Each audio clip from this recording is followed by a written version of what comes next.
This is the Wise Guy Radio Show, a podcast dedicated to educating and inspiring through conversations with today's top talents in the world of glass. We will be dissecting their journeys in hopes to deliver actionable content that you, the artist, can start implementing now, helping you grow not only as a creative spirit, but also a successful artistic entrepreneur. With a little organization, relationship building, and your artistic ability, you can obtain greatness. Climb aboard, whether an artist, retail owner, or enthusiast. We have a ton of fun in store for you. Welcome to the Wise Guy Radio Show. You're listening to the Wise Guy Radio Show.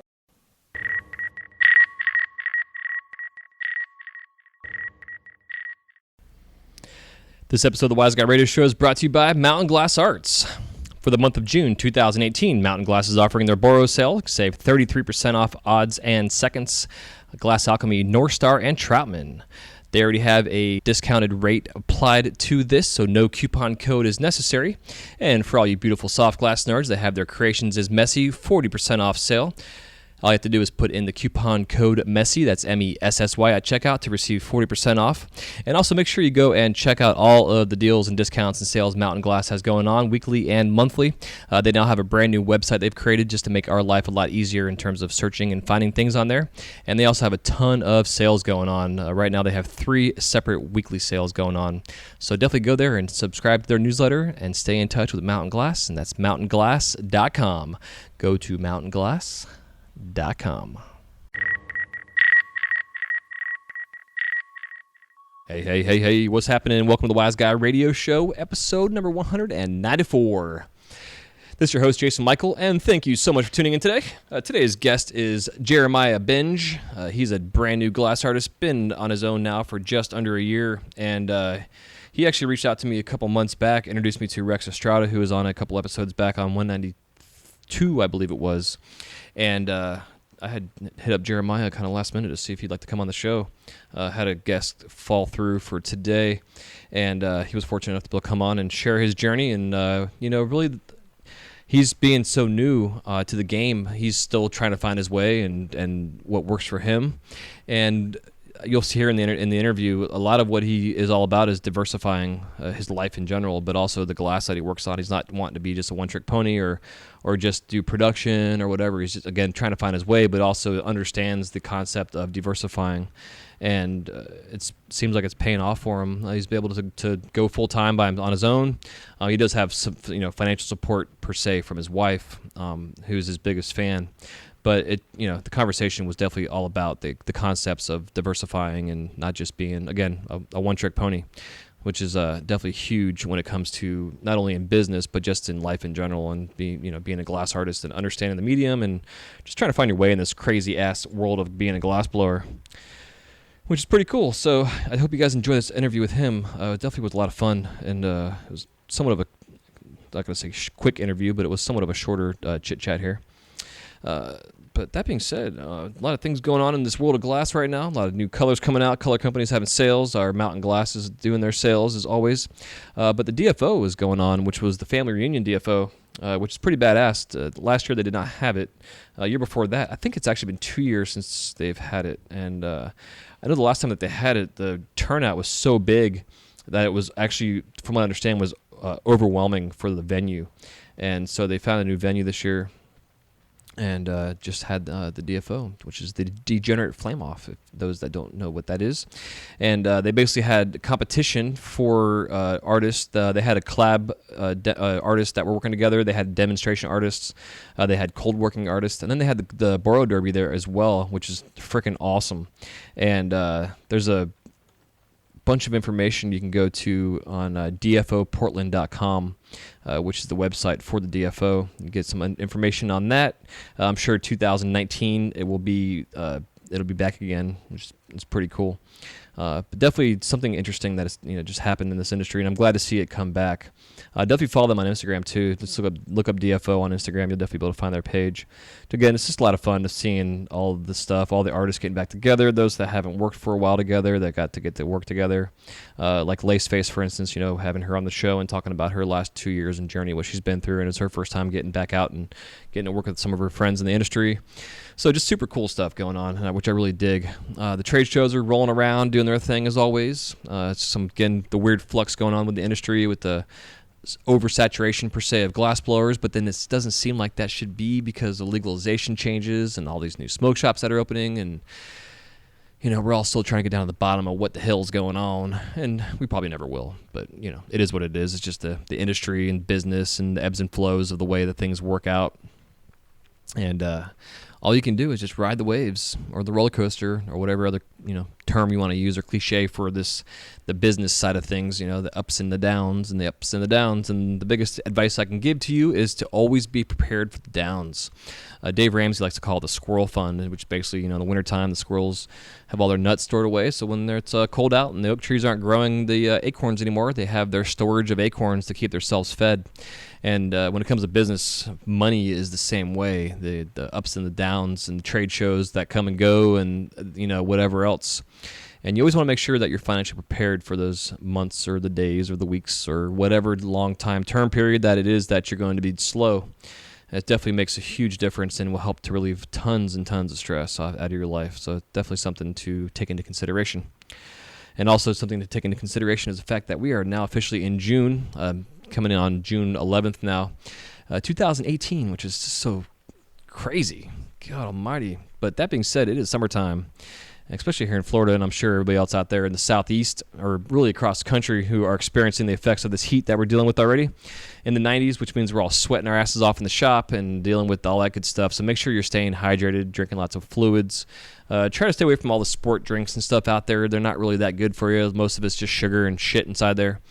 They don't put shit in it, but they might as well. But still, advice I can give is just a little pinch of some Himalayan sea salt and some ice cold water and some lemon in there, and it helps to your cells to open up and absorb your hydrated fluids.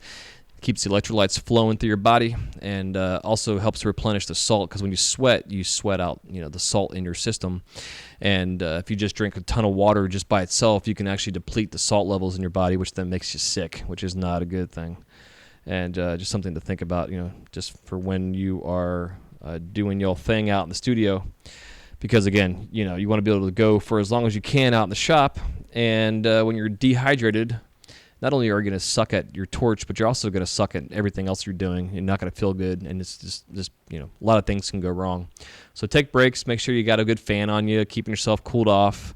A little washcloth that you keep in your freezer or your fridge. Those kind of things like that to help keep you cooled down are just so important to have.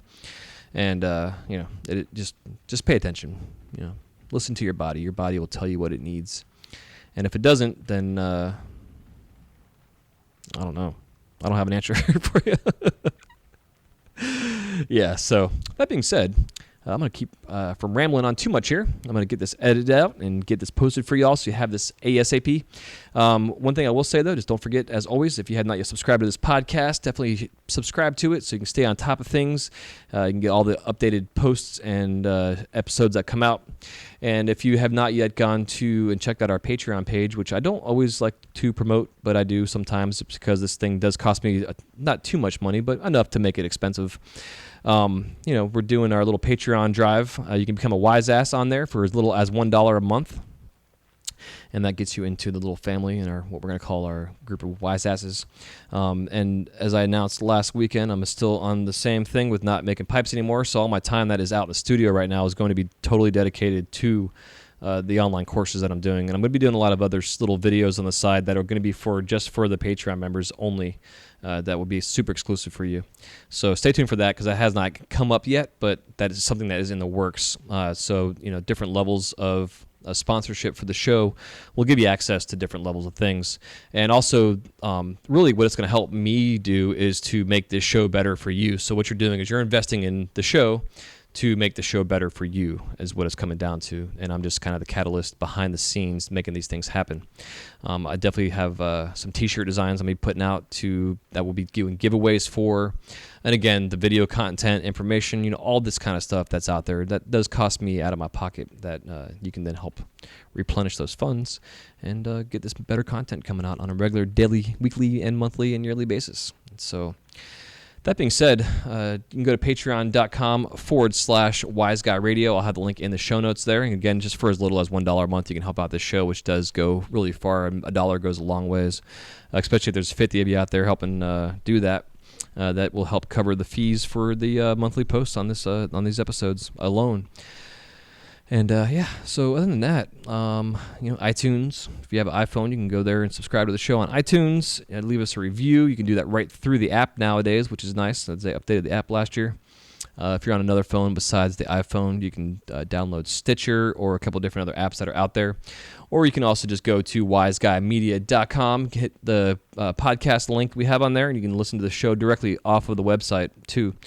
And as we keep continuing myself with my free time I have from work, I'm continually uploading and getting new content up on the website as well. So just stay tuned for all that stuff.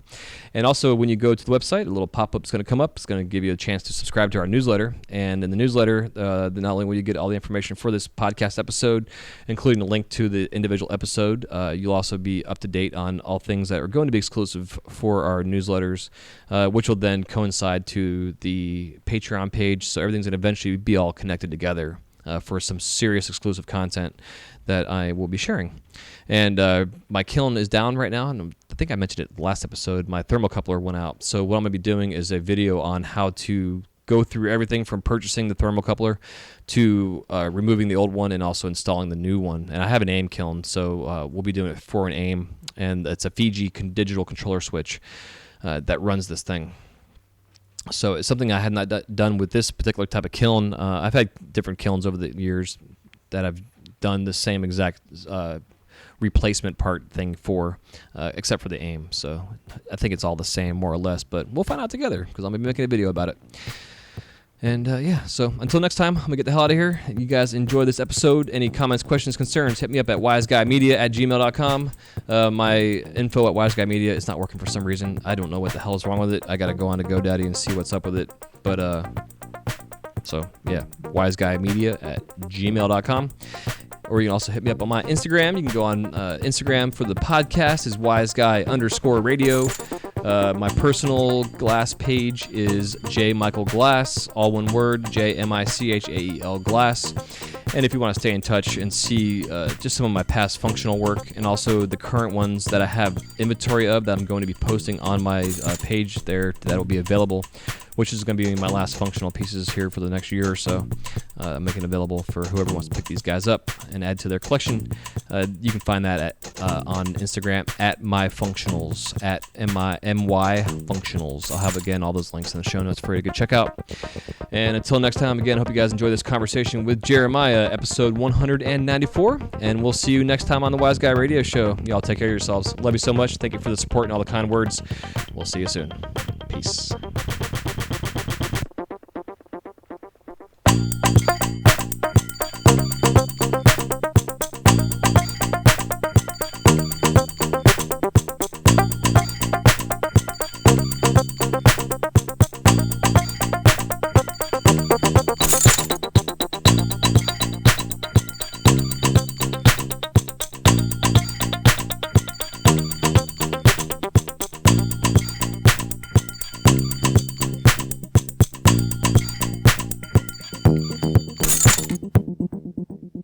What's up, Jeremiah? Welcome to the show.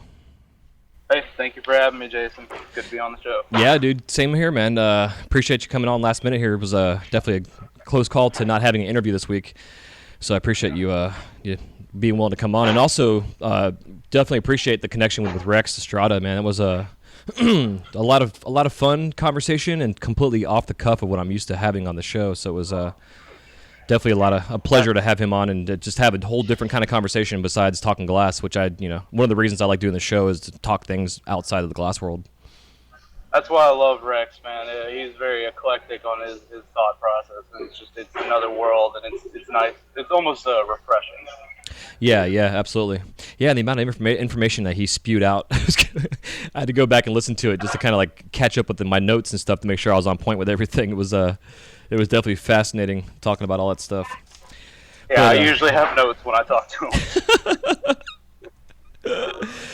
Hell yeah, but enough about him, dude. Let's talk about you. So let's get started here. If you want to introduce us or guys tell us how you were introduced, I should say, to the Flame. Yeah, man. So I started around May of last year on a friend's equipment, actually Rex's.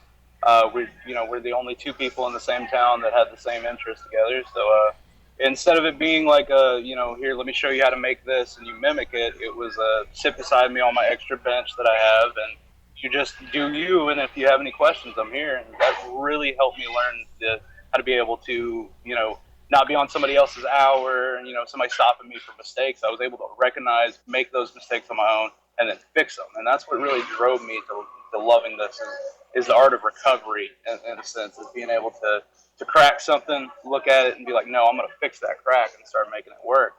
And then creating these beautiful things that don't seem like they can be solid. That's another thing it drives me crazy. I love it. But that was like a 1 week in a month situation with Rex. I wasn't trying to use all his gases and propane. I was putting in as much as I could. He was it was more or less, come over, keep me company, and, you can use the torch. And it was nice. Probably about the end of January this year. End of January this year, I decided that I was going to go full time. I had a outdoor screened-in porch, kind of like a sunroom like y'all have in Florida, and it was dilapidated, filled with stuff. So I've spent probably a good 2 months clearing that thing out, cleaning it up. I got a kiln from Paragon, one of the big F-130s. I decided I wasn't going to get limited at any point with my kiln, and I put in all this work, and I have this amazing shop right now that I love it, man. Being in my own shop is the best thing. Hell yeah. Do you find though, like early on working with Rex and having like someone in the shop with you kind of help keeping you going in a sense? Oh yeah, man. Like my wife gets mad. I'm always having her come out and sit with me and help me. Yeah, that's one of the reasons I like watching movies and stuff. It seems like it's like you have like a somebody out there with you, or even like the podcast, like which is another reason I do a long form version of the show, to kind of like keep the folks listening, everybody listening to the show, company while they're in the studio. Yeah, if I don't have company, man, it's usually this podcast, or I've got Torch Talk going on in the background. Torch Talk is amazing. I love it. I started out watching Revere videos when I first got into this, and I realized after a while that a lot of Revere stuff, he was so advanced that he's not really teaching you anything. It's that basic technique he's trying to show. But when I got on Torch Talk, man, Torch Talk is just full of knowledge and information, not even just about functional. Everything lamp working. It's an awesome resource. Yeah, those guys definitely have been growing that community too. But the frustrating aspect of having a large online community like that, in terms of like a Facebook group, is just having the issues of communication in a sense, and the trolls and the misinformation in a sense. And then you got to like dig through all the shit to find like the right stuff. You know what I mean? Yep. But then I know exactly what you're talking about. But then they have their video content, which is all stellar stuff. They've been definitely putting a lot of good stuff together. I give mad props to those guys. Oh, I know, man. Mike Mason is an amazing videographer. I love it.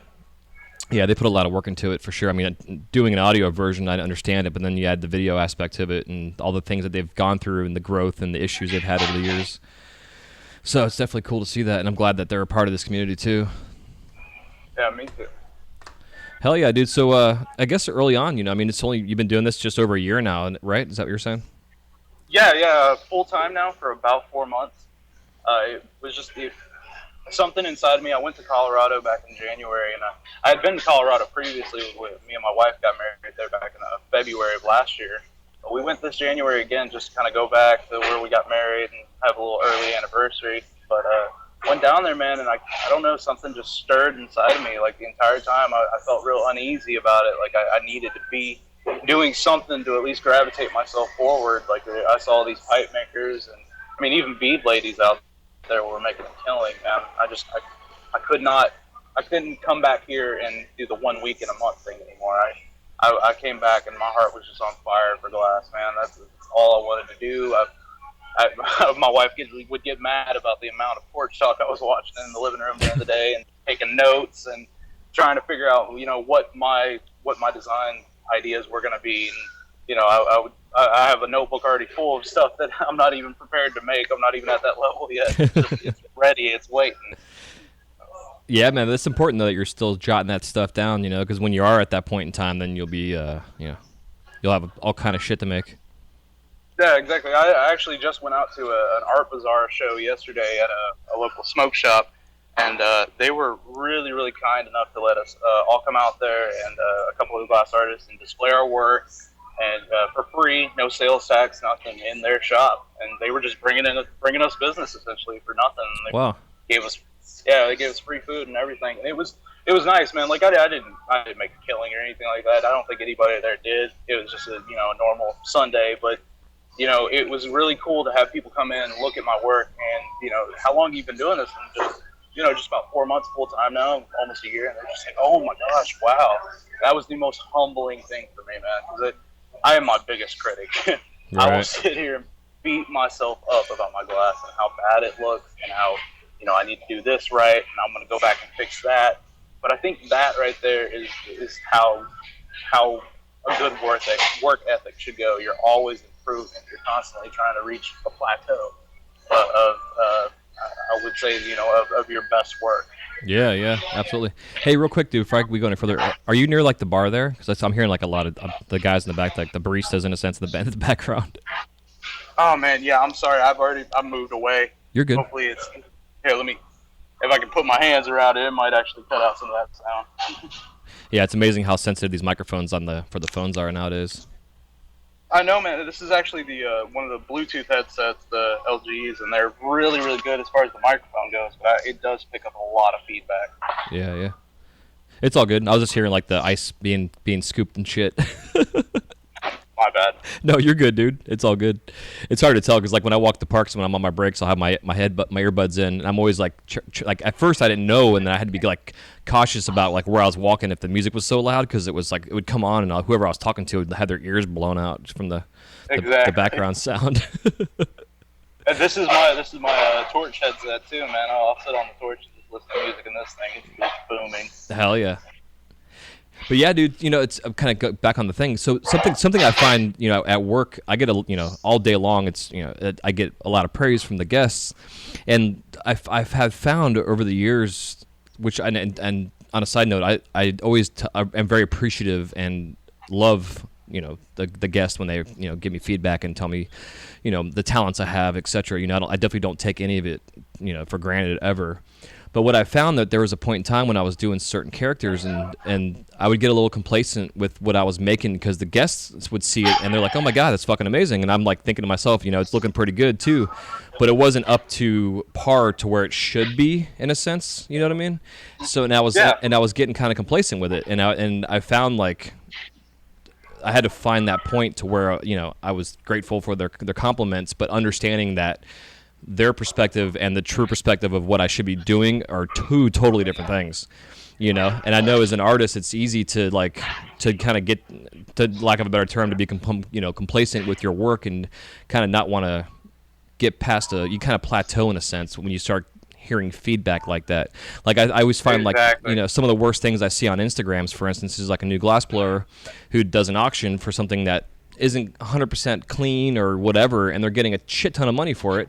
And then it kind of sets this level for them, like a bar in a sense, that they have to, that they think that they're already at when they're really nowhere near it. You know what I mean? It's kind of a false level of something like that. If that makes sense. Oh, it does 100%. Like I love Instagram. It's one of the best marketing tools we have right now. There hasn't been anything yet that's come back, but it's been something a little different for me. Having people say that work is good and then turn around and work's not so great. I'm almost refused to sell anything on there at this point, just till I'm at a point that I feel better about it. I have a couple of local shops that like to take my stuff and throw it in their little $5 bins and stuff like that. Right. That pays the bill. Well, that being said, so to go full time, did you have like a little like money put aside for yourself, or like how financially were you able to go full time being a glassblower after not. I had a little. Yeah, I had a little bit put aside. The rest of it, I kind of bit the bullet and did a bunch of financing with the kiln. A little bit of money to a little bit of financing for putting the shop together. But Okay. I mean, overall, man, I put about $5,000-$6,000 in there of my own, and then another $5,000 with loans and things like that. Okay. Yeah, I'm just curious because, personally, I always tell anybody. Yeah, I can hear you. Can you hear me? Okay. Can you hear me? Yep, I can hear you. Can you hear me? You lose me? Yeah. So I think Skype just bugged out for a second. Okay. But yeah, financial recommendations is to not go in debt when you start a business, but at the same time, sometimes you got to do what you got to do to get the ball rolling. 100%, man. Like I come from a kind of affluent family, and I'm considered the black sheep, so it was there was no way to ask anybody for help, and then the job market down here is not sustainable for anything at all. So my wife, she's a groomer at a local pet place, and she makes a very, very good living doing that. So I'm so thankful. Like, if she's listening to this, I love you, Caleb. But I'm so thankful. She does what she does, man. She has let me completely do this full time, and I haven't heard a complaint out of her mouth yet, man. I mean, she's so grateful I'm so grateful that she's letting me do this, man. Yeah, it's huge. Amazing. Yeah, it's something I always talk about. Like, I'm going to bring a couple different couples on the show because I'm always interested to talk about how important the support, family support is, especially from a significant other like that, to be able to do what you got to do. Because nothing's worse than being out in the shop and feeling like you're causing resentment or a strain in the relationship because you're living your passions and dreams, and meanwhile your wife or husband's out in the real world sweating and working and slaving away to pay the bills, and you're at home fucking off according to them. Yeah. That's why I do my best to take her to work whenever I can, take her lunch. We try to have as much time together as we can. Like, if I'm not in the shop, she's not working, we're spending time together. Like, we're not trying to get old and not know each other at all. Yeah, man, that's huge. That's definitely important, just to kind of give the love back in a sense. And also and the ability that you're able to do that in a sense of having your freedom to come and go because you're working for yourself, Yeah. Definitely. I want to get to this point that, I want to get to that point that she can open up her own shop and we're both putting out the bill for it. Cause she's an amazing dog groomer, man. Like, she is these dogs, like, they are her children. It's the most beautiful thing ever. Hell yeah. I'm at the point that my glass is paying for us to be able to set her up, man. That's my dream right now. Yeah, man, that's awesome. It's going to take a lot of hard work, dude, but I'm sure, with your attitude that you have, you'll get there. No, thank you very much. Yeah, I'm young, so I have a long time here. Hell yeah.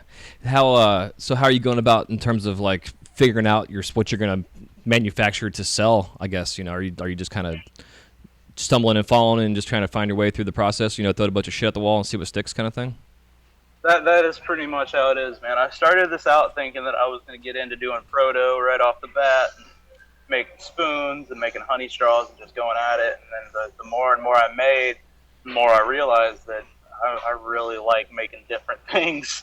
I like making things, I like making different thing every time. I don't like making the same thing over and over again. So I started working with doing little sculptural work. I bought a little mini wood carving set. Nice. And those have been the best sculpting tools I've ever used, man. I'm able to do full definitions and all kinds of stuff, man. And as far as, like, putting an eye together, the first thing I saw when I saw that iris, and Mike Mason even putting the white and then the darker dot and then the white again, man, I saw that dot stack and I was just floored. I wanted to do that, and I went out there and tried it about 100 times. Did not work. I got those carving tools though, man, and I put my dots in, shaped them out with the carving tools, and I mean it looks so amazing now. Like, it's one of the newer things I've done that I got to post on Instagram. Heck yeah. Yeah, it's cool, man, when you can see something being done, like a technique, but then you can take that technique and make your own thing with it. Not necessarily, make eyeballs, but you understand, what a dot stack tech is, and you can do that in all kind of shit now.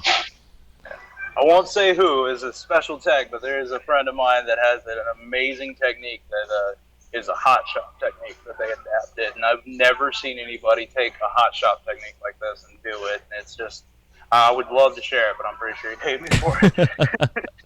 Yeah, it's understandable. But yeah, man, I think my work, I've definitely adapted a lot of soft glass techniques into my work, especially like the using smaller tools and things on a miniature scale and working out from there. I definitely have not bought any expensive tools since starting this. Nothing Jim Moore, nothing Carladonna. That's the dream. That would be nice to me, but it's almost like buying a Gucci bag when you really just need a backpack. Yeah, exactly. Well said. Thank you. Yeah, I made my own jacks out of some non-serrated tweezers. I actually learned that from a Yushin video from a couple years ago. Hell yeah. Those jacks have been the best tool that I've had so far, as far as opening tubes up and flaring things out. And then I made my own bail biters, which, God, I love those things. Pendants are probably my bread and butter. I think the two pictures I sent you over are probably my two favorite pieces at this point. Hell yeah. Oh, go on. Go ahead, man. I'm sorry. I was gonna say I always thought the bail biters at first, like when I first saw those, I was like, that's fucking cheating. But there's no cheating in glass blowing when it comes down to it. Whatever does the job, you know. Yeah, exactly, man. My thought process into this is if I can do it easier and save myself time, do it. I mean, as long as it's not affecting the quality at all, as long as the quality is still the same, then there's no reason to not use an easier tool and make your job easier. Yeah, exactly. And when it comes to pendants, dude, a fucking bail or a loop, whichever term you want to use for it, is what it is, no matter how you make it. Exactly, man. You can't do anything different than a hole. Yep, exactly. Yeah. So, what'd you use to make your own little tool with? Well, I got a pair of long, thin needle nose pliers from Harbor Freight. A lot of my tool packs come from Harbor Freight. I go buy packs of tweezers and packs of wrenches from there for about $4, and I'm able to make a bunch of stuff with them. Nice. But these long needle nose, I just took each tip and put it in the torch flame, let it get red hot, and I took a pair of pliers and just bent them inwards to face each other. Hell yeah. To where each tip is facing inwards, and it's worked ever since. Nice. Yeah, it makes total sense. Yeah, dude, Harbor Freight, you can't beat them. I should, hashtag not sponsoring the show here, but, it'd be great to have them on as a sponsor because we talk about those fuckers all the time on here. I know, man. Like, I have not had a problem with them. I know there were some posts going around on Torch Talk where somebody was using a disc grinder and they took the guard off like an idiot and the thing shot in their face and was stuck in their jaw. But, I mean, that's their own fault. Yeah, it's pretty fucking stupid. I didn't see that. Yeah, but Harbor Freight's great, man. And I recommend to any viewers listening right now, man, if you can go out, again, hashtag not sponsored, right? But yeah. You can go out to Harbor Freight. They have a 4-inch wet tile saw for about $40. And that is going to be 100% your best investment going into this, in my opinion, because that right there, you can cut your bail ends if you want to do tube bails. You can cut real easy on those. If you have anything that is just you want to get angles, faceting, anything like that on, I've been able to do some amazing stuff with that thing. You can even put sanding wheels on it. Hell yeah. Yeah, and that's the thing, man. Like, it seems like their machinery is is really good, and then you can spend the extra money on a really nice, bit or blade or whatever you need to get. Exactly. Yeah. That's my thing. If I can get it the cheapest and then expand it and make it better, that's the best way. Like I do some space glass stuff. That's kind of what I'm into right now, learning space glass. And with space glass, you have to use a cheese grater most of the time. And, my wife was getting a little mad about me using the cheese grater. So I actually went out to Walmart, man, and they have these little triangular prism cheese graters that are real small, and they have a small side, a bigger hole side, and then they have a side for slices. And I actually put that on handle, and I've been able to make better space glass than ever with that thing. I'm getting to the point now where I'm going to start making them and releasing them and see if anybody wants them. Right. I'm able to do crescent moons with them and just all kinds of stuff that I wasn't able to do before. Some things I hadn't seen yet, which I'm really excited to get that tool out there. I want to see what some of these 15-year space glass workers can do with it, man. Yeah. Did you send me pictures of those pieces? No, I didn't send you pictures of that. I will definitely after this episode, though. Yeah, I'd like to see that for sure. It sounds like fun. Yeah, it definitely is, man. I like it a lot. Yeah, making tools like Nathan Smith has really been an inspiration for me this entire time. He's just, he has made some of the most amazing scratch polish tools that they're out there. That's you talk about Jim Moore and Carl Adana. I think Nathan Smith is, the new one of those three of that group now. Heck yeah. Yeah, it's cool, man, seeing like the evolution of this industry and all the little side companies that have been, born, like the little boutique companies I call them, that are, born out of it from, for necessity, tools like you're saying with this cheese grater concept, Yeah. It's crazy. All these color companies and tool companies and everything else. It's pretty badass. But then you look at the overall scene in a sense, and it's the pipe scene's become so saturated in a sense with pipe makers. It's good to see like yourself and included some of these younger generation glass artists that aren't necessarily running towards the pipe. They just want to run in towards the concept of learning how to work boro or glass in general, so they can make whatever they want to make. Yeah, man. Thank you very much. It was very humbling, honestly. Yeah. But it was rough to see getting in this. I'm probably going to get a little bit of fleck for this, but I am 100%. I do not like work culture. I definitely like that we have a counter permaculture where everybody's cool with each other. There's no drama really, but the wood culture to me has seemed to cause the most issues, and then the lamp working culture is big. Yeah, man, there's been some fucking hilarious memes though that have come out of it. Oh yeah, dude. I won't. I'm not gonna say I didn't laugh at anything. Yeah, it's pretty funny. I belong to a private glass blowing tips for dicks, man, and they're pretty funny. They've got a lot of stuff like that on there. Yeah, it's good stuff. Yeah, it's interesting. Yeah, and that's what's kind of interesting too with this, like you're saying with the pipe culture. There's all these little subcultures amongst it, and really, I mean, just the glass world in general. There's like all these little subdomain cultures involved in everything. But it's cool to see like over the last decade, kind of the whole glass world in general has really come together, and like everything was kind of segregated for a long time. If you're a lamp worker, you're obviously right away they thought, oh, you're a pipe maker, fuck you, blah blah blah. Yeah. Specifically, man, I can remember her Instagram name, but I can't remember her right now. But it's MZ Glass, and it's Margaret Designs, I think is her name. And she actually, they just did a torch talk on her recently, where she had done the butterflies, and she makes real beautiful lamp work butterflies. Like she was a bead lady, and this woman has come on my Instagram and has liked all of my posts and has been the most, like, out of everyone, she's like the most famous glass artist on my Instagram that is constantly giving me support. She's constantly DMing me, telling me how awesome my stuff is. And it just makes me feel like really, really good that we've gotten to this point now that we are not, relegated to the back of the showrooms. We're all together as lamp workers. Yeah, dude, it's a beautiful thing because the more we all come together and share techniques, the more it all kind of merges and molds, and we take techniques from each other. Because I know, like myself, doing hot shop work the last year and a half or so, there's so much stuff that I've brought from the torch to this hot shop that I've tried doing and has just by chance worked. And I don't know if it was beginner's luck or it's just because glass is glass, whatever the fuck wherever you're working it doesn't really matter. It just technique is technique. But then now I'm bringing the hot shop techs over into my torch work, and it's definitely the same thing. It's kind of like, things are your hand skills. A lot of different things work out. Now, when it comes to like using like soft glass on the torch for myself, doing like lamp work beads and that kind of stuff, I make more of a mess than anything. I'm still learning that aspect of it. Yeah, man. I like when you told me when I had heard on the last one that you weren't doing pipe making anymore, man. That I'm pretty sure your people that follow you were probably like, oh God, no, why? And the minute I heard it, man, I was like, good for him. Like he's diversifying. He's taking a step back from something that he probably at this point, man, it probably got boring for you, is what I'm assuming. Well, honestly, for me personally, the pipes have become something that I don't have the time or energy to dedicate to anymore. Like I want to. Okay. And because my time at home, like I've got 3 days off, and 2 of my days are dedicated to my kids, and my other days to the show. And I really want to be able to focus. If I'm on the torch at home, I want to be able to focus it to the podcast and to the educational side of stuff, and getting things done. And it's also just getting burnt out in a sense too, because I'm on the torch. I mean, I'm doing 54, or actually I'm doing like, I guess, was it 80 hours now, 82 hours every 2 weeks I'm doing. No, what is it? 85. I'm doing like 85 hours or something like that. Our schedules got changed. And that's just in the hot shop? No.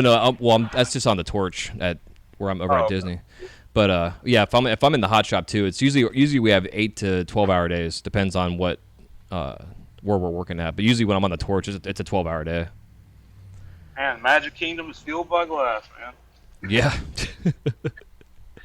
It sure is, man. It's pretty crazy.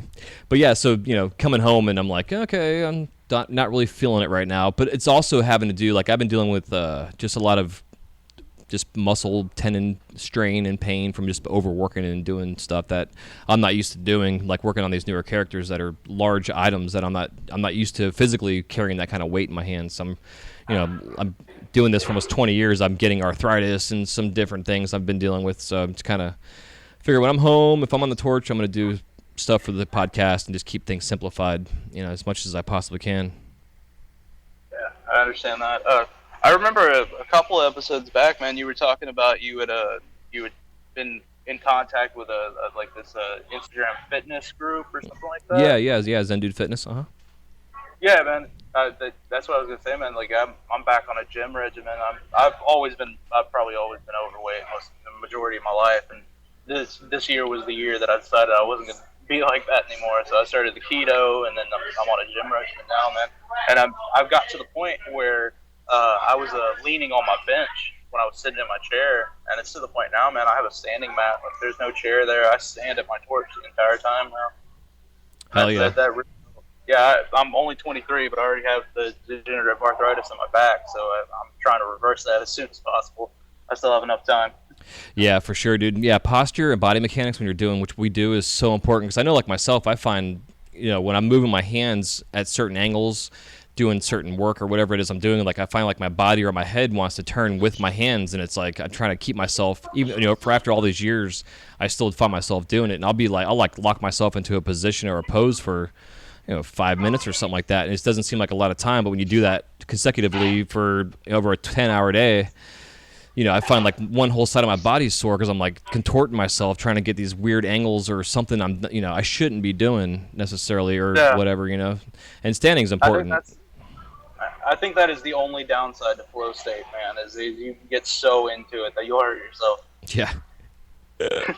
Absolutely. Yeah, you get to get that focus zone going. But like you're saying, I think like the sitting, standing, going back and forth, which is what I typically do, it's definitely helpful. But when you're sitting, you just got to remember just the body posture is just so important because you can just be hunched over and, fuck yourself up. Because like I know over the first decade of doing this, my left side of my body became overdeveloped because it's like my steering hand in a sense.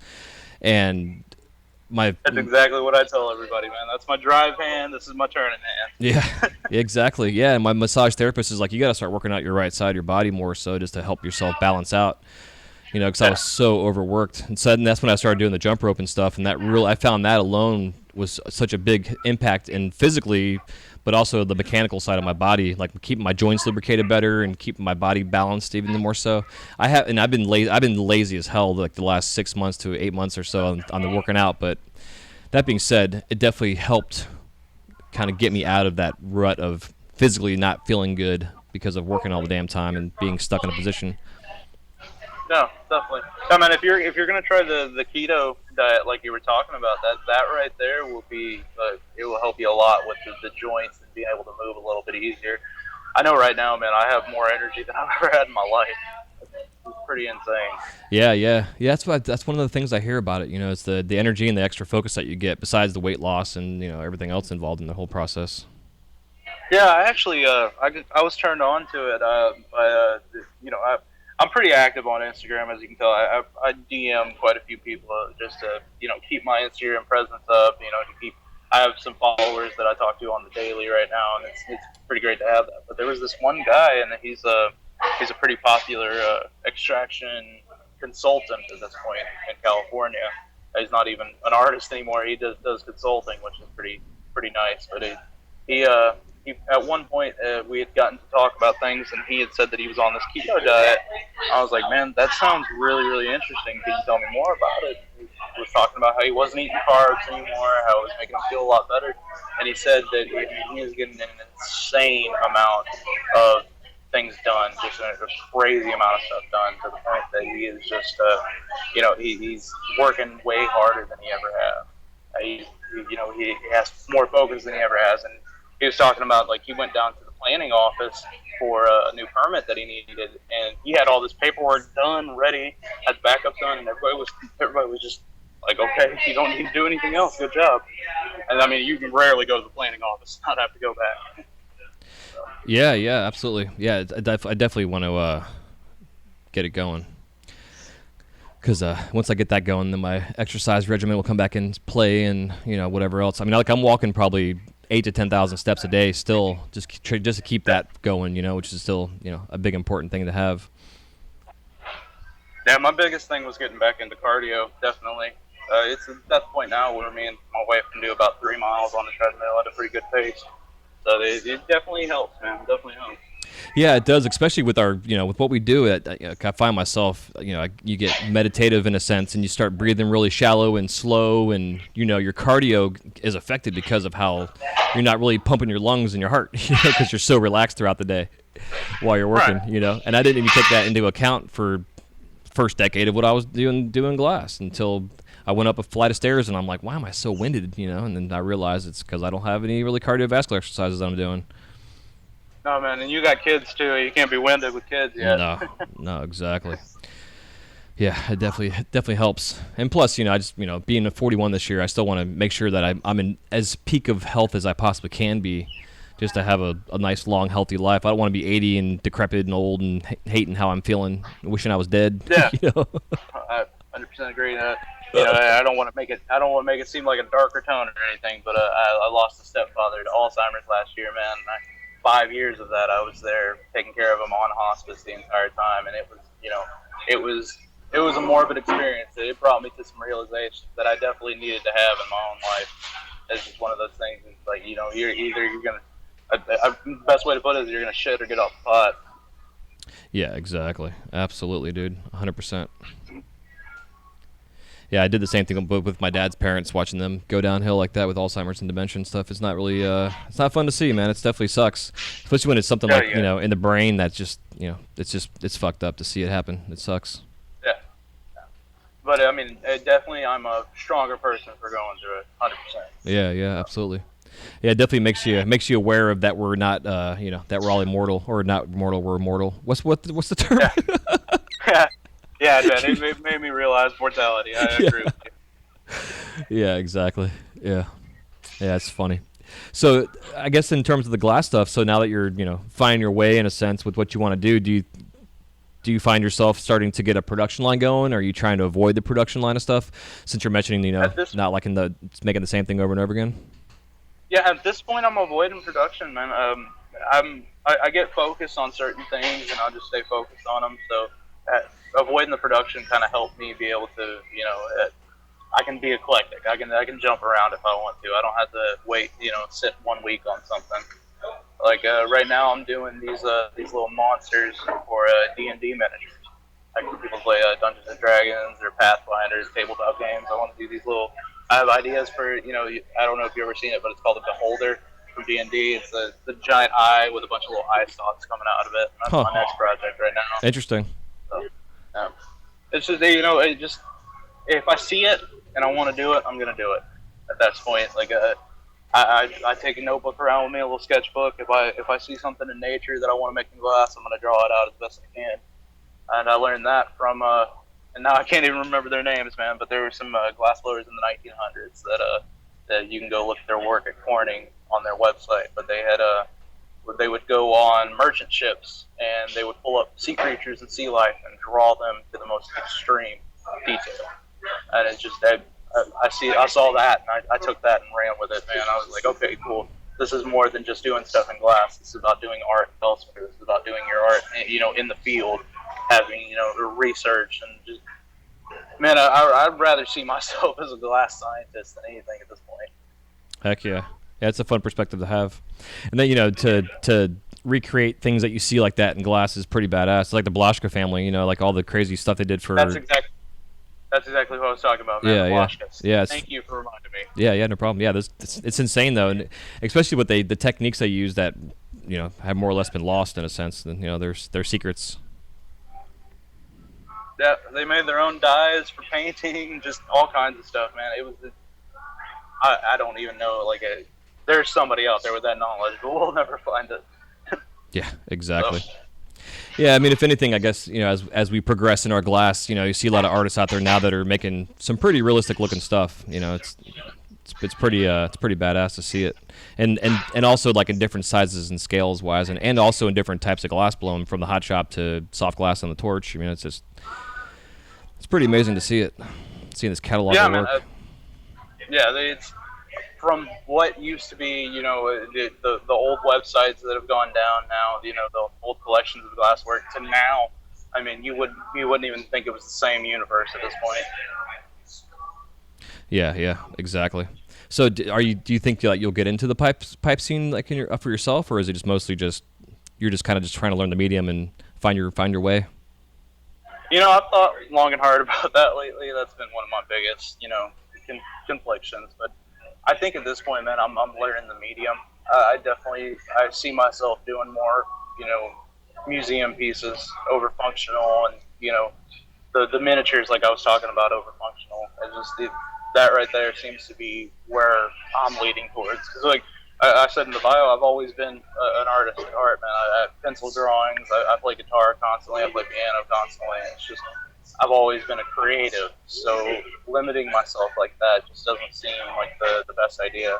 Now, don't take me wrong, man. I will 100%, make that stuff if I feel like, I can do something really cool that'll do that also, and I'll go that direction. But at this point, yeah, I definitely want to go with my heart. Where my heart's falling, my heart. So that being said, do you find that like glass as a medium has been easy for you in a sense?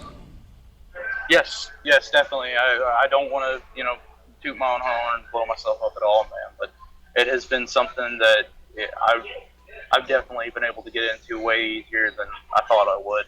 Just, I welded in high school, so knowing the gas mixtures helped, and then just being able to have all this electrical knowledge from, I could rebuild that kiln if I want to. I know how to read schematics pretty well, so it's just having all of that as a foundation. Getting into this, I was like, okay, this is easy. This is not going to be as hard as I thought. Now making stuff on Rex's level, that right there, that's not, I'm not saying I can do that yet, but it's definitely I can make the simpler things like the shapes and being able to carve stuff out. It's way easier than I thought it was going to be. Heck yeah. Yeah, it's weird because I'm in the same boat. Like glass for me was just for whatever reason it was my medium for art. Like I paint and draw and sketch and all kind of fun stuff and play music too. But I don't know what it is about the glass, but it's like I just tapped into whatever its essence is pretty quickly early on, and I just kind of grew with it into my now 40s. And again, for whatever reason, it's just something that it speaks to me in a way that no other art has. It's just weird. Yeah, definitely. Yeah, man, that's how you know it's your true calling, 100%. That's how you know that is what you are meant to do. Mm-hmm. Yeah, man, I completely agree. Do you have another artistic background in a sense since you were a kid? Oh yeah, man. My entire family is just comprised of my older brother is a tattoo artist. He's an amazing tattoo artist. It's quite good. And then my older sister is also she's a paint medium artist.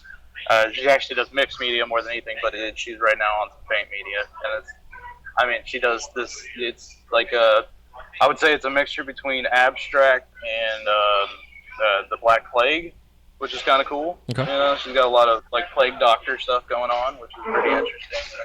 She does a lot of deformed crows and stuff like that. It's quite different to see. It's art that you wouldn't see anywhere else. She's actually working on a gallery right now, opening one up for her own work, and then to have other artists demonstrate there. So. Hell yeah! Is she in Texas with you? Yes. Actually, we're all in Houston. So okay. Just kind of we don't like getting away from our family. It seems like. Yeah. No, I understand that, man. Most of my family's in Florida, so I understand that for sure. Yeah, it'd be pretty badass though, man. If she gets a gallery going, you can get your glass in there one of these days as an art show. That's the intention. That definitely is. I've been helping her scout some places out specifically for that. So. Heck yeah. Yeah, that's a lot of fun, man. So, something I was going to ask you earlier, too. Oh, yeah, with the Dungeons and Dragons stuff. It's because myself personally, I'm not really familiar with the game. Like, my son, he's going to be 11 this year, and he's just now gotten into it himself, playing the game, which I think is pretty cool. But do you find, like, those kind of, I guess, genres, in a sense, for lack of a better term, are kind of like inspiration for a lot of your work that you're doing now?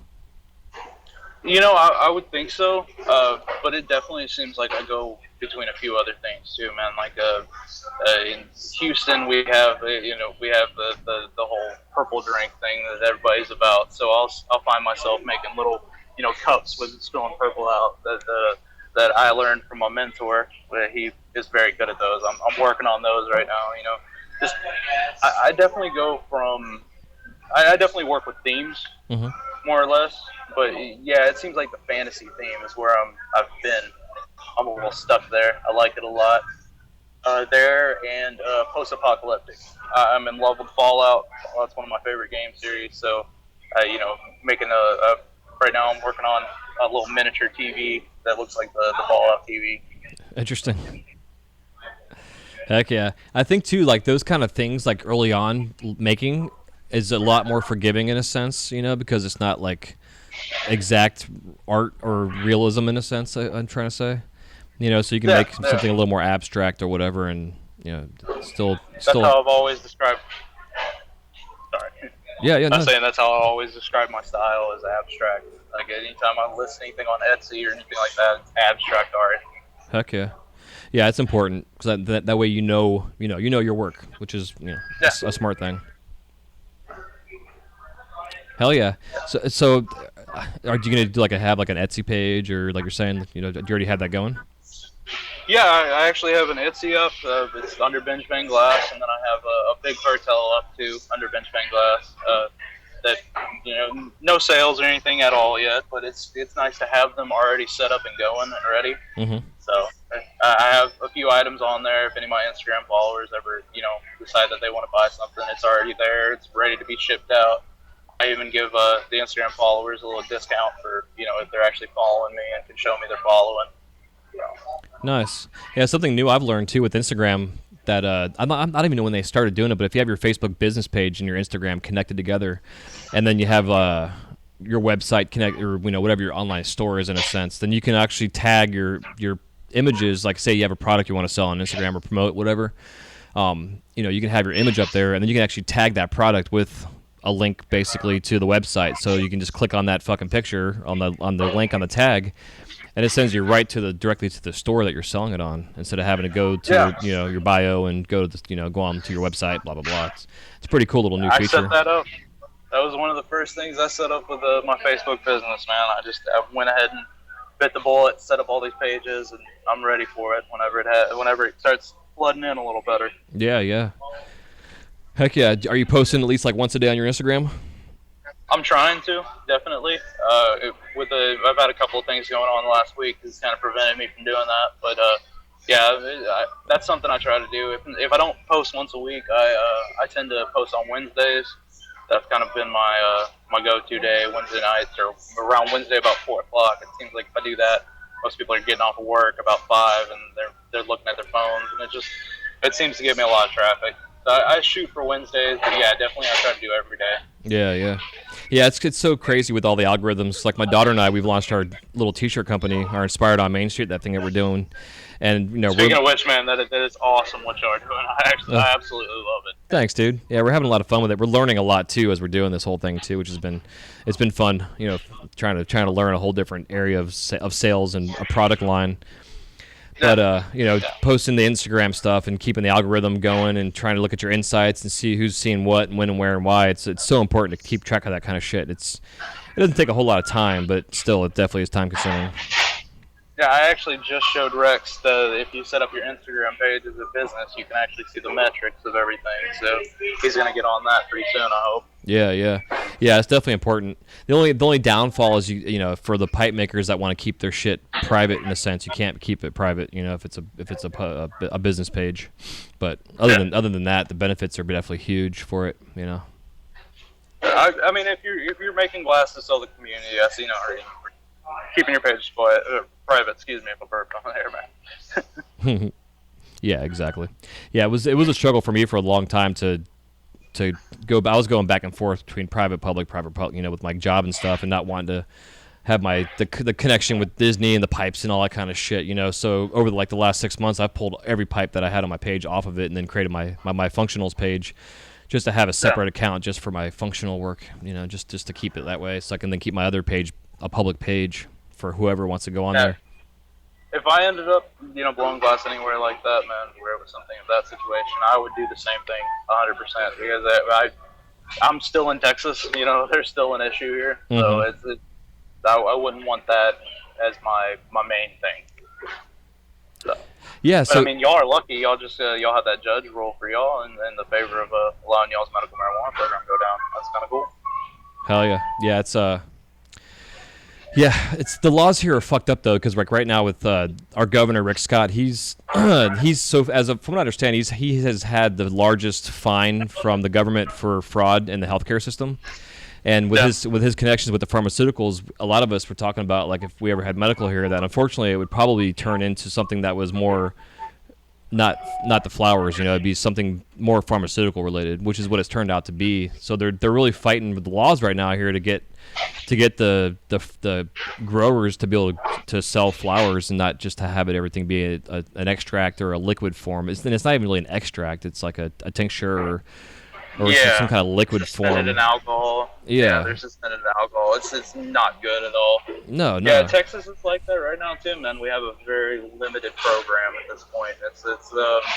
It seems like it was built around our governor being able to use it. We have a governor that is handicapped, and it seems like it was built around him being able to use it, and only him. Huh? Interesting. Yeah. I know. It's a very weird program.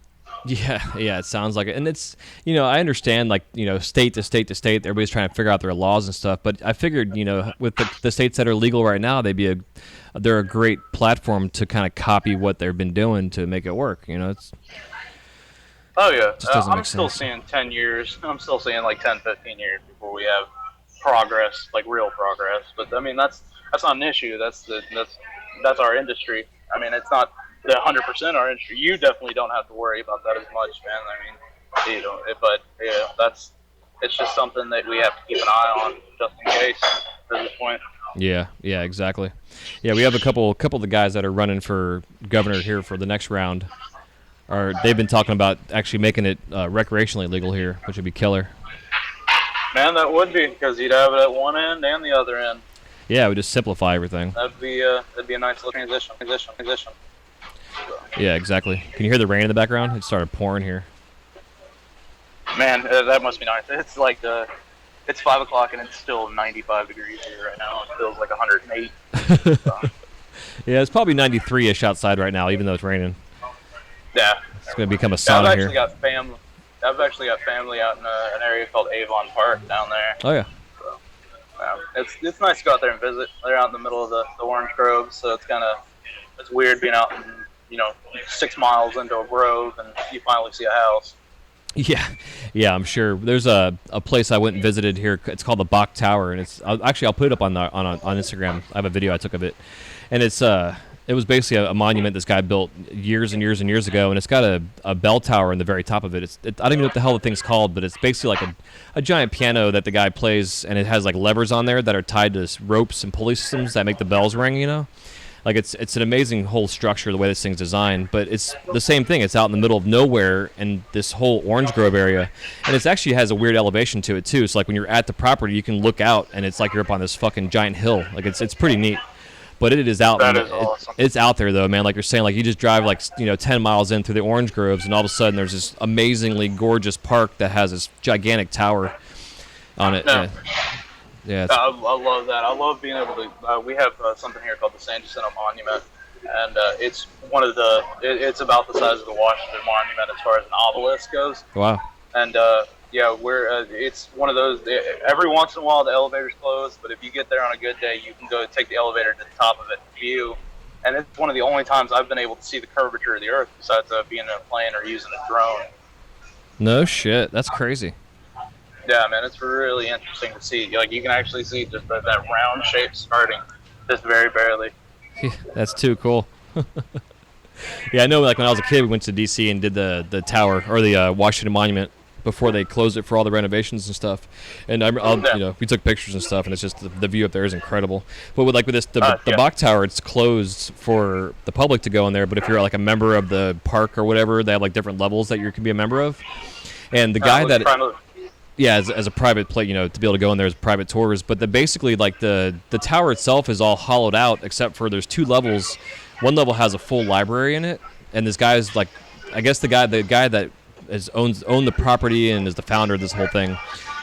Started off as a kid collecting autographs from famous people. He would he would research them, get to know who they were, and then would write them a story about how he did all this research on them and was asking for their autograph. And then the people would then write back, whether it was like Theodore Roosevelt or Helen Keller, like all these famous people. And they would actually handwrite him back a response letter to him with their signature included in there. And he started this whole book collection, which then became his library. And the library that they had is now inside this tower. And they have a model of it inside of the museum itself that they have there. And you can see the different levels and stuff. It's pretty fascinating. But I would love to be able to go up inside this thing, just to be able to see the views. Yeah. That is really awesome, man. I'm gonna have to make that a trip. I'll see if I can give me and my wife a private membership for a month or something.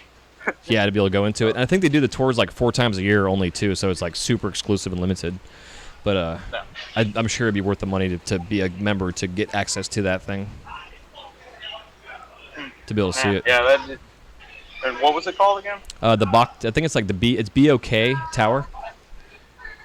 I'm looking it up right now. I'm interested. Yeah, it's fascinating. But yeah. Oh wow, I love that. That looks like something out of the Lord of the Rings to me. It's crazy, dude. And the sculptural aspect of it, and like the handmade aspect of it, and the fact that there's these gigantic bells. Like they have a cutout, like a cross section cutout of one of the largest bell inside the museum. And you can literally, like, I'm 6 foot tall, and I can stand inside this cutout, and I still have about 2 foot room above my head to where the top of the bell would actually be. And they have photographs and stuff. Oh, go on. The size of the pendulum, pretty much. Yeah, dude, it's fucking crazy. It's crazy. That's so cool, though. Yeah, I love that kind of stuff, especially like, they're like comparing it to like the Taj Mahal in terms of when it was built and the engineering feat that they had for not having that kind of technology back then to be able to build this structure. It's like the Coral Castle too, man. Yeah, exactly. Me and Rex get in arguments about the Coral Castle all the time, but it's one of those things where that man really put some work into that. Like that place is amazing. Well, then the fact that they moved it. Yeah. Which is crazy. And I know I've read stories where the guy said like he used like levitation and different like Egyptian type powers to be able to build this thing because of how massively large some of these square structures of the coral were that he used. Yeah. It's interesting, to kind of get into that kind of stuff. It's like, I wonder if that was actually real or not. But man, to me, man, that's what I would call the ancient aliens effect. It's something like that is so interesting, regardless of if you believe it or not. You're gonna look into it. Yeah, exactly. Yeah, and come up with some kind of theory because he definitely didn't use wheelbarrows. Yeah, I don't think so either. Hell yeah, dude. Well, I think this would be a good time for us to take a quick break here and thank some sponsors, and then we'll come back and it'll be time for us to crash the kiln. All right, man.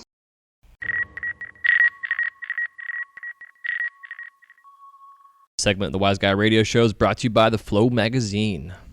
Since its inception, the focus of the Flow has been to provide a bond among members of the lampworking community.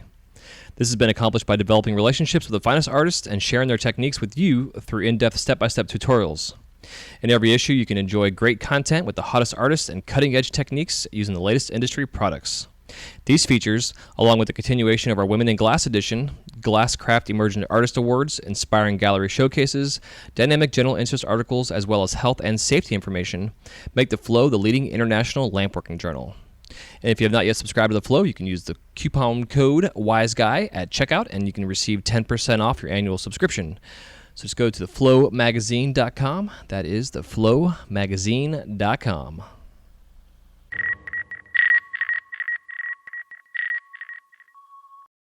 All right, man, we are back. So the Crash and Killing round consists of 7 questions, and you can give me a 30 to 60-second answer on them and expound upon them as well as we always do. And the first question I'd like to ask, as always, is if there's any living glass artists that you haven't worked with yet and you want to, who is it and why? Man, 100% it would be Salt Glass. This guy has been one of those in our community that's just constantly pushing out his information. Yeah, I don't think he has anything in him that he's kept to himself as far as glass blowing. Like, that man is just, I hear these like on your last episode, the guy was talking about salt. He would go do his work and then he would go back to his station. He would do his demo, then go back to his station every single time. And then during that week, he did 27 collaborations with artists, and even some of them were like me, just starting out. Mm-hmm. That right there is just it's humbling to hear. Like it's so amazing. There are, I'm trying to keep it short, sorry, but there are quite a few in our industry who are big name. I will never say anything bad about them on air, that I don't want to fame them like that, but they are completely against sharing any information. Like you're going to steal their money out their mouth. Right. Yep. Oh, I agree. It definitely exists still. And yeah, it's a good answer, dude, for sure. Yeah, he's definitely somebody I want to work with myself. He's a badass. Yeah. Amazing. I love just the monster idea, the teeth and everything. It's just amazing. Yeah, it's definitely pretty cool. So what are your top 5 favorite colors in glass? Right now, man, I would say greasy glass, his dirty grease, is one of the best ambers that's out there right now for making any type of amber stuff. It has just a small amount of strike in it. It's very core, so you have these little bitty lines of striking around solid amber color. Hell yeah. I really enjoy that. Other than that, it's a dark multi, is a close second. When you start with North Star, you want to start with your first numbers because that's how they work through everything. Yeah. Dark multi is one of my favorites. Any of the amber purples. I'm not going to sit here and name all the amber purples that are out there, but any of the amber purples are great, man. Even the ones that are made by other companies that don't call them amber purple. Yep. And then after that, man, Calypso by Molten Aura, which I'm very, very sad they have completely ran out of old stock of Calypso, and they are not doing anything else with it until they decide a new formula. So I've got a little short of it that I've been holding on to for so long. I love that. It's just it is the perfect copper striking. I've never seen copper be in a glass like this and work. I mean, it's beautiful. And then the last one, man, I would definitely say would be Quasar by Molten Aura. That's what I started with, man. I saw pretty colors and I went for it. Yeah, man, that's a good way to start, with some pretty colors. Yep. For sure, especially ones that are stable and work. You have to worry about them cracking and shit. Been my biggest issue is finding stability. Hell yeah. So even though you're new at this, what's your worst injury in the studio so far? I am lucky enough to only have a very small burn on my knuckle from I broke a tube end open to open it up a little bit, and a piece of glass went inside the tube, so when I tipped the tube back over, it fell on that little hot piece of glass, fell on my knuckle and melted through the skin. But other than that, man, I have been pretty safe as far as it goes. I'm pretty conscious of what's around me and what's hot and what's not. I've heard enough horror stories from Rex about picking up a hot tube and putting it into his lips. Yeah. I'm probably not going to be doing that. Hell yeah. When you're in the shop, you watch TV or listen to the radio, or do you do both? More listening to the radio, man. I listen to a very eclectic set of music. I mean, it goes from hardcore rap to things like swing and jazz and stuff. So it's on a playlist that just goes everywhere, and it just keeps me moving. I definitely, since I started standing, I like to dance a lot while I'm working. I know it's kind of corny, but dude. Moving. I do the same great, shit. Man. Hell yeah, I love it. Yeah, man, just running around. Like, I'll slide to my kiln and everything. Funny, man. Hell yeah, that's fun. If you could describe the sound of glass cracking in one word, whether actual sound or like a metaphorical kind of version of it, how would you describe it? And oh crap, honestly. Yeah. I know. It's pretty bad, but I tend to carry two little. If I go to, there's a studio local to me called Glass Chance Studios. They're amazing. If I ever need supplies or stuff, I go over there. It's probably about an hour away from my house, but I'll take two little 1-inch lengths of 3mm rod with me, and I got a friend there that when he's on the torch, I'll go behind him and I'll just clank those two little pieces of 3mm rod together and scare the shit out of him. It's great. Amazing. That's funny. You have any glass blowing theme tattoos in your early glass career? I do not. I have about 12 tattoos right now. I'm kind of sticking with those as it is. I had them since I was about 18. So hadn't done anything new yet. A lot of video game tattoos, but that's no. I definitely want a reversal though. That's one of my first ones I've been wanting. Heck yeah. Should get your brother to do it for you or something. It'd be kind of cool. Yeah, definitely. I need to see him do a little bit more color work, but yes. Hell yeah. Does he mostly do like grayscale? Yes, he's I would call his style prison style. Like he does a lot of old school, the old English and skulls and things like that. And it's very good. It's just I'm more for color. I love color work, so that's where I want to be at right now. Is getting more color work. Yeah. It makes total sense. Absolutely. And last question is your top 5 favorite tools, and it does not include your glasses, kiln, or torch. All right, definitely. I would say my jacks that I made. I have a set of fine needle nose tweezers that I use when I have very, very small openings that I do not feel like staging out. I'll take those little small tweezers and I'll open it up as much as I can. They work out pretty well. Hell yeah. My homemade bail biters. I mean, you can't go wrong with those things. I had no issue with them yet. I had nothing wrong with that. I made a pair of homemade mashers because I could not find a pair of parallel mashers that would do it right for me. So I made a pair myself, and they have been the best mashers I've ever made. It's another one that I want to start making to see if other people would like them. Hell yeah. And then, other than that, man, it would be the weed. The weed has really helped out a lot with my creativity. Nice. It's a good tool. Definitely. Yeah, it comes in handy for sure. Yeah, it keeps me clear.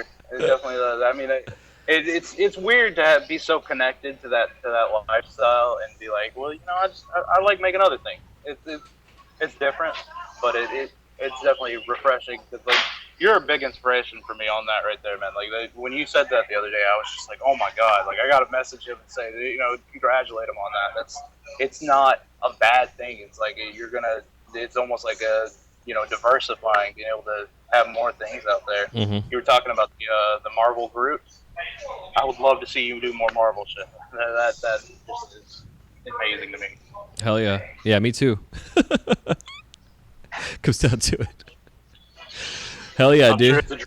Sure, man. Yeah, and that's the thing with glass, dude. There's so many things that we can make nowadays. It's like trying to find the time to do it all. It's impossible. Like in a lifetime, I'll never do all the things on glass I want to make. Yeah, I don't think I will either. Rex has been doing it since he was 15. I don't think he will either, man. Yeah, exactly. Yeah, and that's why I like teaching this stuff because for me, it's like, okay, if I can't make it, maybe I can teach somebody else. Inspire them to want to make it, and then I can actually at least see it be made in glass. Kind of thing. I am constantly helping my fellow glass artists, man. Like that's something I pride myself on. I don't expect anything in return. I will give people advice all day, especially from a newbie like me that has, gone through quite a bit of it already. I can give advice all day for people, and even some older glass blowers, man. Like I met a guy yesterday at the show. His name was Tasty Jams Glass. I think it's Instagram at TJM's Glass. Okay. And he's a really good sculptor, and I showed him the sculpting tools, and he's like, man, I need those. Like I need those today. So it's things like that, man. I will always help my fellow glass blower. There will never be a point where I'm like, give me this and then I'll help you. I may expect something eventually if I need some help or something like that, but that's not something I'm going to be like, you need to give me that. If you don't want to help me, it's cool. Yeah, absolutely. Yeah, I feel you. Yeah, with that being said, man, if you want to give us a parting piece of advice, and then where we can find you out there in the world of cyberspace. All right, yeah, definitely.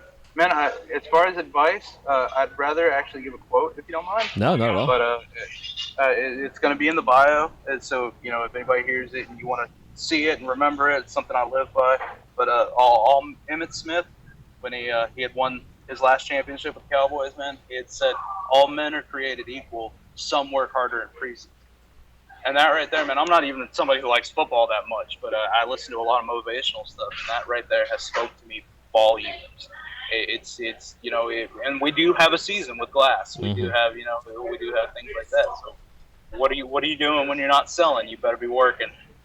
Exactly. That's what I live by, man. And it's I don't want to just stick with glass. I love cannabis extraction. That is one of my biggest things. Like, I want to get into making a lab glass and doing my own extraction. That's the goal. That's the dream right now. Heck yeah, yeah. It's definitely important, but it's also important to stop and smell the roses. Like, for me, for the longest time, it was just like the grind was what it was, and kind of looking back on the last almost 20 years now, and trying to think about potentially all the things I missed out on because my head was buried in my torch. But also, I know that I wouldn't be where I am now if it wasn't for that. So it's I don't have any regrets at all for it. But at the same time, definitely the grind is a real thing, and like you're saying, man, those that whole early bird gets the worm cliche is the fucking real deal. 100%, man. I missed out on Bitcoin, and I will never live that down. So it's one of those things, man. I don't think if I see a good opportunity, I'm going to take it. Yeah, exactly. Yeah, if you're not evolving, you're evolving, man. Yeah, exactly. Well, yeah, man. So where can we find you out there in the old cyberspace world? Yeah, I'm at Instagram. I'm on Instagram at Benge Bang Glass. You can find me on Facebook at facebook.com//Benge Bang Glass. It's spelled with an E, not an I. That's my actual last name. Some people have asked me a few times about that. I do not binge. I promise. That's not something I do. But and then I have the Big Cartel, which you can find me at www.bigcartel.com/Benge Bang Glass. And other than that, man, yeah, that's it. I'm reachable all the time. If any new glass artists, any people that are glass collectors, anything like that, need advice in the glass world, need me to verify if a piece is legitimate, need me to tell you if you're trying a piece is gonna break, call me. Like, DM me on Instagram. I'll give you my personal phone number. And I'll whatever you want to talk about, man. I'm open for most glass blowers and most shops, most customers. Just one of those things. I can talk about a lot of things. Hell yeah. Yeah, it's important, man, to be diversified, as that kind of seems to be our running theme of the show. I know, man. It's great. I love it. I don't want to relegate myself to just glass blowing. Like I said, there's a lot of things I'm passionate about. And if I could make those things money-making opportunities, let's do it. So. Hell yeah. Awesome, dude. Well, I appreciate your time again, and for the last minute here chit chat. It's a lot of fun, and it's especially you being a newbie as you are, and already got your head together with what you're doing, and kind of finding your little way on your own, and not paying attention really to the. I shouldn't say not paying attention, because you're definitely paying attention, but you're not being influenced per se by the pipe world or the next best thing or the hype out there and everything else. You're just in your own little bubble doing your thing. Thank you very much, man, for having me. This is I feel. Like I said, I feel like a dwarf amongst giants, man. It's pretty nice. It's very humbling. Hell yeah. Well, I definitely like having the newbies on here, too, because it's another perspective. And I'll send them your way all the time, man. And I'll make sure I have all your info in the show notes for everybody to check you out for sure. And definitely, thank you. Yeah, man. So, hang on for afterwards. We'll say our goodbyes off the air here. Sounds good, man. Cool. So I hope you all enjoyed our chit-chat with Jeremiah. Definitely, it's all about diversifying your stuff, not only in glass, but just in life in general. That whole, another cliche of don't put all your eggs in one basket, it definitely makes a lot of sense, whether it's finances or your glass or relationships, friendships, you name it. Definitely need to diversify. It's important, and makes you just a well-rounded human being in general, and someone that's fun to talk to, not just some boring asshole that just talks about glass all day, which we all can do. So, Yep. I'm guilty. Yeah, same here. I could be that boring asshole for sure. Awesome. Well, it's summertime as always, so make sure y'all are staying hydrated out there and keeping your fluids going and taking breaks here and there and all that good shit. And other than that, we'll see you guys on the next episode of the Wise Guy Radio Show. Y'all take it easy. Take care. Peace.